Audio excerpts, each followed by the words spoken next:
Chapter 7. The Happy Man Makes Acquaintance with Misfortune.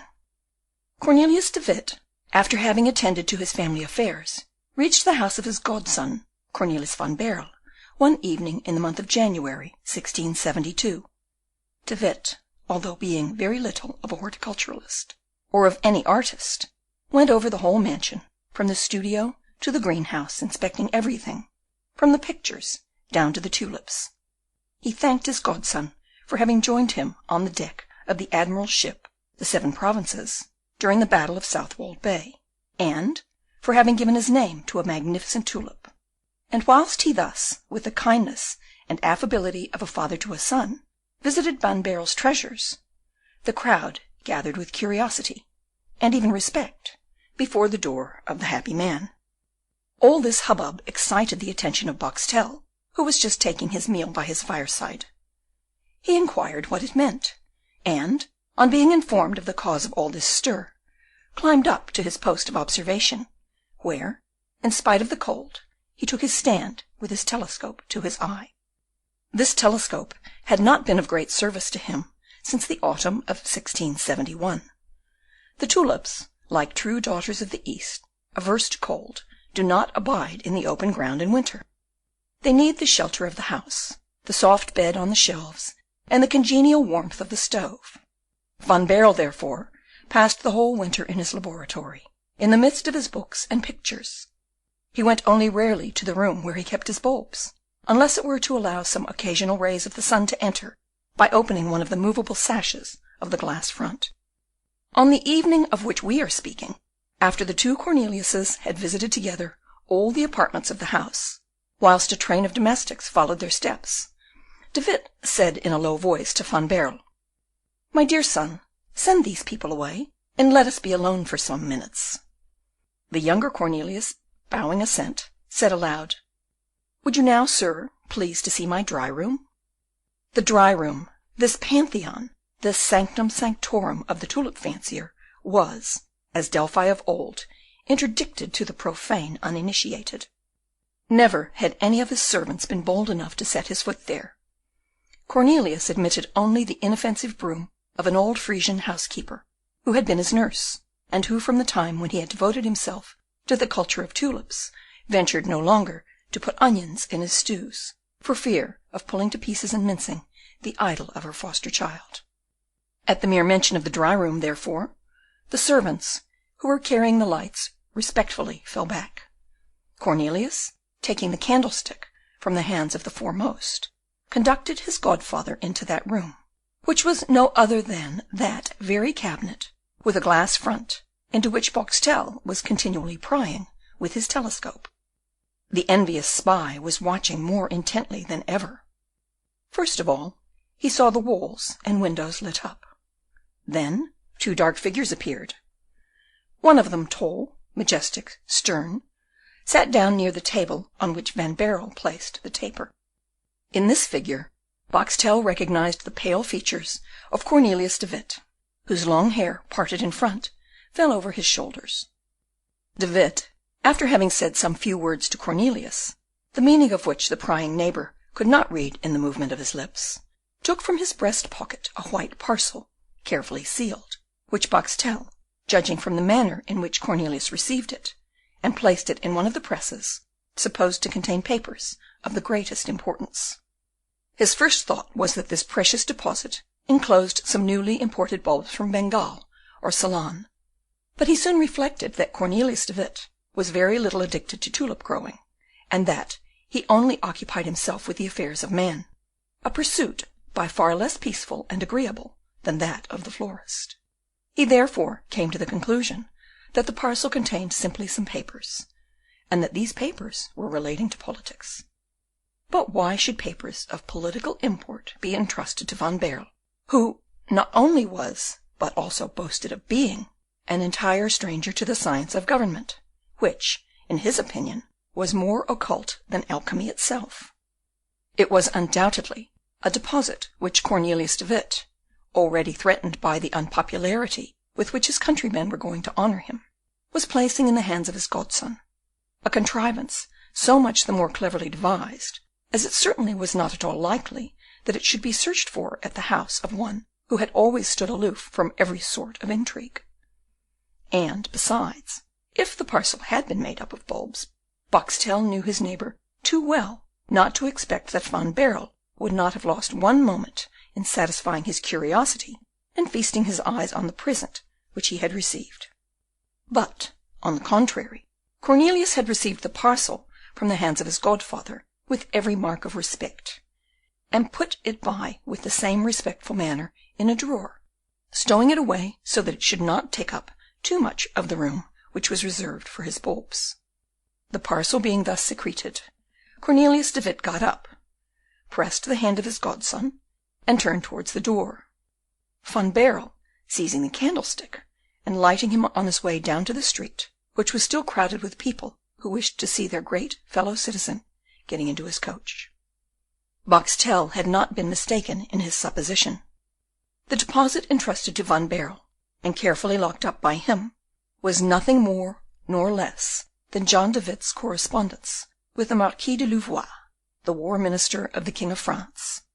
Only the godfather forbore giving to his godson the least intimation concerning the political importance of the secret, merely desiring him not to deliver the parcel to any one but to himself, or to whomsoever he should send to claim it in his name. And Van Baerle, as we have seen, locked it up with his most precious bulbs, to think no more of it, after his godfather had left him, very unlike Boxtel, who looked upon this parcel as a clever pilot does on the distant and scarcely perceptible cloud which is increasing on its way, and which is fraught with a storm. Little dreaming of the jealous hatred of his neighbour, Van Baerle had proceeded step by step toward gaining the prize offered by the Horticultural Society of Haarlem. He had progressed from hazelnut shade to that of roasted coffee, and on the very day when the frightful events took place at The Hague, which we have related in the preceding chapters, we find him, about 1 o'clock in the day, gathering from the border the young suckers raised from tulips of the colour of roasted coffee, and which, being expected to flower for the first time in the spring of 1675, would undoubtedly produce the large black tulip required by the Haarlem Society. On the 20th of August, 1672, at 1 o'clock, Cornelius was therefore in his dry room, with his feet resting on the foot-bar of the table, and his elbows on the cover, looking with intense delight on 3 suckers, which he had just detached from the mother bulb, pure, perfect, and entire, and from which was to grow that wonderful produce of horticulture which would render the name of Cornelius van Baerle for ever illustrious. "I shall find the black tulip," said Cornelius to himself, whilst detaching the suckers. "I shall obtain the 100,000 guilders offered by the society. I shall distribute them among the poor of Dort, and thus the hatred which every rich man has to encounter in times of civil wars will be soothed down, and I shall be able, without fearing any harm either from Republicans or Orangists, to keep as heretofore my borders in splendid condition. I need no more be afraid lest on the day of a riot the shopkeepers of the town and the sailors of the port should come and tear out my bulbs, to boil them as onions for their families, as they have sometimes quietly threatened, when they happen to remember my having paid 200 or 300 guilders for 1 bulb. It is therefore settled. I shall give the 100,000 guilders of the Haarlem prize to the poor, and yet—" Here Cornelius stopped and heaved a sigh. "And yet," he continued, "it would have been so very delightful to spend the 100,000 guilders on the enlargement of my tulip bed, or even on a journey to the East, the country of beautiful flowers. But alas! these are no thoughts for the present times, when muskets, standards, proclamations, and beating of drums are the order of the day." Van Baerle raised his eyes to heaven and sighed again. Then, turning his glance toward his bulbs, objects of much greater importance to him than all those muskets, standards, drums, and proclamations, which he conceived only to be fit to disturb the minds of honest people, he said, "These are indeed beautiful bulbs. How smooth they are, how well formed! There is that air of melancholy about them, which promises to produce a flower of the colour of ebony. On their skin you cannot even distinguish the circulating veins with the naked eye. Certainly, not a light spot will disfigure the tulip which I have called into existence. And by what name shall I call this offspring of my sleepless nights, of my labour, and of my thought? Tulipa nigra barlaiensis? Yes, barlaiensis, a fine name. All tulip fanciers, that is to say, all the intelligent people of Europe, will feel a thrill of excitement when the rumour spreads to the 4 quarters of the globe. The grand black tulip is found. How is it called? The fanciers will ask. Tulipa nigra barlaiensis. Why barlaiensis? After its grower, Van Baerle, will be the answer. And who is Van Baerle? It is the same who has produced 5 new tulips, the Jane, the John de Witt, the Cornelius de Witt, etc. Well, that is what I call my ambition. It will cause tears to no one, and people will talk of my Tulipa nigra barlaiensis, when perhaps my godfather, this sublime politician, is only known from the tulip to which I have given his name. Oh, these darling bulbs! When my tulip has flowered, Van Baerle continued in his soliloquy, and when tranquillity is restored in Holland, I shall give to the poor only 50,000 guilders, which after all is a goodly sum for a man who is under no obligation whatever. Then, with the remaining 50,000 guilders, I shall make experiments. With them I shall succeed in imparting scent to the tulip. Ah, if I succeeded in giving it the odour of the rose or the carnation, or what would still be better, a completely new scent, if I restored to this queen of flowers its natural, distinctive perfume, which she has lost in passing from her Eastern to her European throne, and which she must have in the Indian peninsula, at Goa, Bombay, and Madras, and especially in that island which in olden times, as is asserted, was the terrestrial paradise, and which is called Ceylon. Oh, what glory! I must say, I would then rather be Cornelius Van Baerle than Alexander, Caesar, or Maximilian. Oh, the admirable bulbs! Thus Cornelius indulged in the delights of contemplation, and was carried away by the sweetest dreams.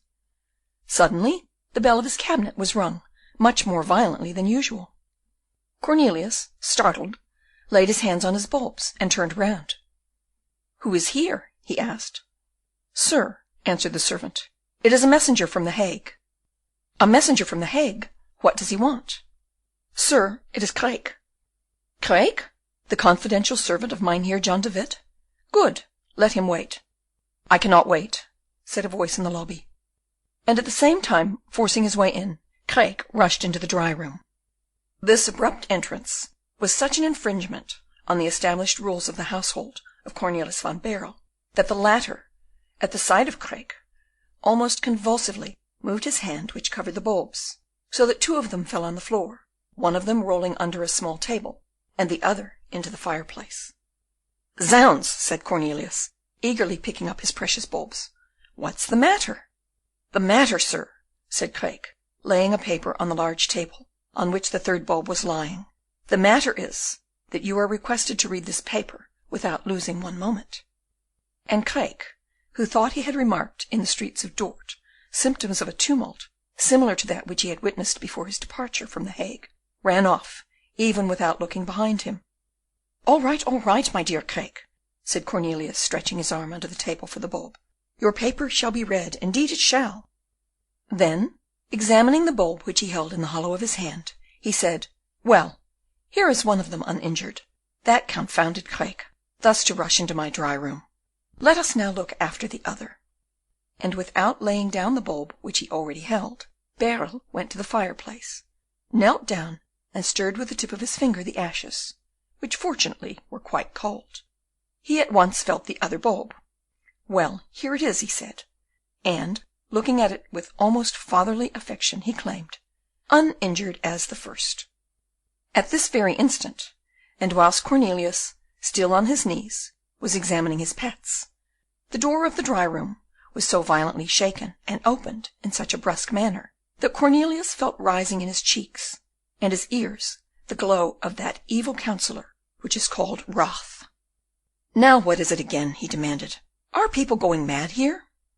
"Oh, sir, sir!" cried the servant, rushing into the dry room with a much paler face, and with a much more frightened mien than Craeke had shown.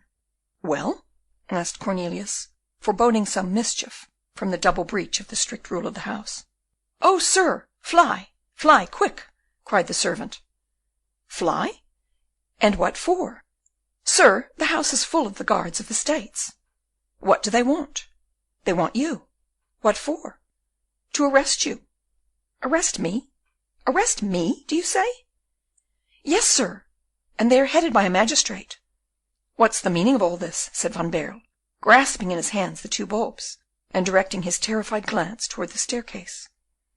"They are coming up, they are coming up!" cried the servant. "Oh, my dear child, my worthy master!" cried the old housekeeper, who now likewise made her appearance in the dry room. "Take your gold, your jewelry, and fly, fly!" "But how shall I make my escape, nurse?" said Van Baerle. "Jump out of the window, 25 feet from the ground." "But you will fall on 6 feet of soft soil." "Yes, but I should fall on my tulips." "Never mind, jump out." Cornelius took the third bulb, approached the window, and opened it, but seeing what havoc he would necessarily cause in his borders, and more than this, what a height he would have to jump, he called out, "Never!" and fell back a step. At this moment they saw across the banister of the staircase the points of the halberds of the soldiers rising. The housekeeper raised her hands to heaven. As to Cornelius van Baerle, it must be stated to his honour, not as a man, but as a tulip fancier, his only thought was for his inestimable bulbs. Looking about for a paper in which to wrap them, he noticed the fly relief from the Bible, which Craeke had laid upon the table, took it without his confusion remembering whence it came, folded in it the 3 bulbs, secreted them in his bosom, and waited. At this very moment the soldiers, preceded by a magistrate, entered the room. "Are you Cornelius van Baerle?" demanded the magistrate, who, although knowing the young man very well, put his question according to the forms of justice, which gave his proceedings a much more dignified air. "I am that person, Master van Spennen," answered Cornelius, politely to his judge, "and you know it very well." "Then give up to us the seditious papers which you secrete in your house." "The seditious papers!" repeated Cornelius, quite dumbfounded at the imputation. "Now don't look astonished, if you please." "I vow to you, Master van Spennen," Cornelius replied, "that I am completely at a loss to understand what you want." "Then I shall put you in the way, doctor," said the judge. "Give up to us the papers which the traitor, Cornelius de Witt, deposited with you in the month of January last." A sudden light came into the mind of Cornelius. "Halloa!" said Van Spennen, "you begin now to remember, don't you?" "Indeed I do, but you spoke of seditious papers, and I have none of that sort." "You deny it, then?" "Certainly I do." The magistrate turned round and took a rapid survey of the whole cabinet. "Where is the apartment you call your dry room?" he asked. "The very same where you are now, Master van Spennen." The magistrate cast a glance at a small note at the top of his papers. "All right," he said, like a man who is sure of his ground. Then turning towards Cornelius, he continued, "Will you give up those papers to me?" "But I cannot, Master van Spennen. Those papers do not belong to me. They have been deposited with me as a trust, and a trust is sacred." "Dr. Cornelius," said the judge, "in the name of the States, I order you to open this drawer, and to give up to me the papers which it contains." Saying this, the judge pointed with his finger to the 3rd drawer of the press, near the fireplace. In this very drawer, indeed, the papers deposited by the warden of the dikes with his godson were lying, a proof that the police had received very exact information. "Ah, you will not," said Van Spennen, when he saw Cornelius standing immovable and bewildered. "Then I shall open the drawer myself." And, pulling out the drawer to its full length, the magistrate at first alighted on about 20 bulbs, carefully arranged and ticketed, and then on the paper parcel, which had remained in exactly the same state as it was when delivered by the unfortunate Cornelius de Witt to his godson. The magistrate broke the seals, tore off the envelope, cast an eager glance on the first leaves which met his eye, and then exclaimed in a terrible voice, "Well, justice has been rightly informed after all." "How?" said Cornelius. "How is this?" "Don't pretend to be ignorant, Mynheer van Baerle," answered the magistrate. "Follow me." "How's that? Follow you?" cried the doctor.